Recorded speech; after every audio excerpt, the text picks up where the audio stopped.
Do you know many people are guilty not so much for the things they commit as for what they omit?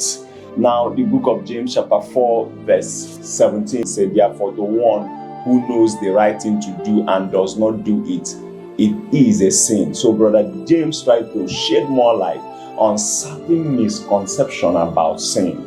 And James was trying to tell us that if you know what is right and you don't do it, to you, it is credited and accounted to be sin. So sin is not only when we do the wrong thing, but when we know the right thing and also don't do the right thing, it is sin. And I'm going to give you certain examples of omitted sins from the scriptures. This is the parable of the 10 virgins. 5 were called wise, the other 5 were called foolish by reason of their actions and inaction. Now, if you look at the reason why the other 5 were called the foolish virgins, it's as a result of certain things they ought to do that they never did. And if you look, what are those things? They omitted going with extra oil. And the Bible recorded in verse 10, but while they were gone to buy oil, the bridegroom came.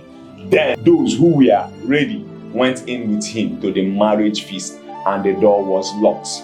Later, when the other 5 bridegroom returned, they stood outside calling, Lord, Lord, open the door for us.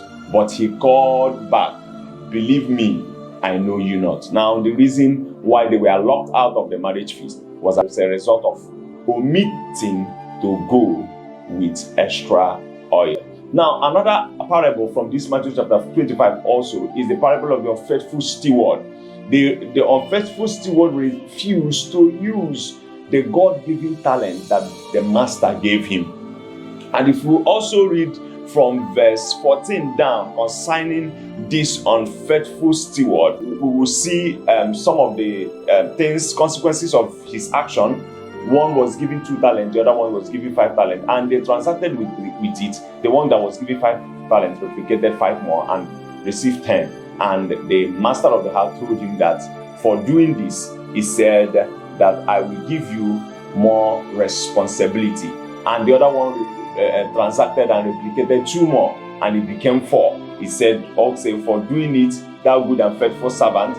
He used the same acknowledgement, thou good and faithful servant. I have found you faithful in handling this small thing, so now I will give you many more responsibilities. So let's celebrate together. So, but to the other one that omitted to use his talents, that one also was banished into outer darkness for not taking responsibility for the talent that was given to him. Now, there is also another parable. I call that parable of the goat nation. The final judgment, connecting the final judgment of God in Matthew chapter 24. If you read from verse 31, he said, but when the Son of Man shall come in his glory and all the angels will be with him, then he will sit upon his glorious throne. And verse 32, he said he will bring a separation between the sheep and the goats. And who are the sheep and who are the goats? The goats are those that know what is right, but they omitted doing it.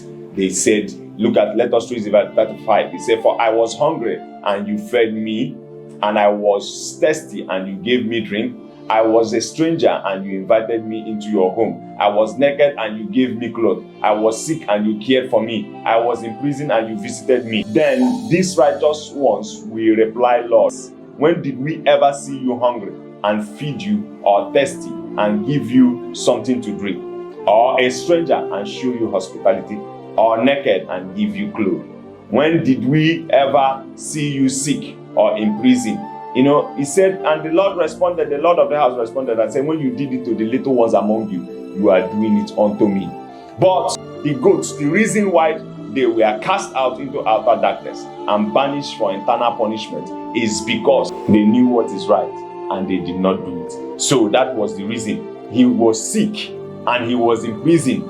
They ignored him. So he said, for doing this, for omitting to do this, you are banished into eternal darkness. If you take in verse 46 and say, they will go away into eternal darkness, but the righteous will go into eternal life. My prayer for you is that you will not trivialize the instructions God has given you. You will not trivialize the talent God has given you. You will not trivialize the responsibility God has handed into your hand. That is my prayer for someone that is watching this. And I want to tell you to remove every form of fanatic mentality and take responsibility and walk into your God-given purpose and inheritance, because God don't reward fans. God rewards laborers. Thank you for watching.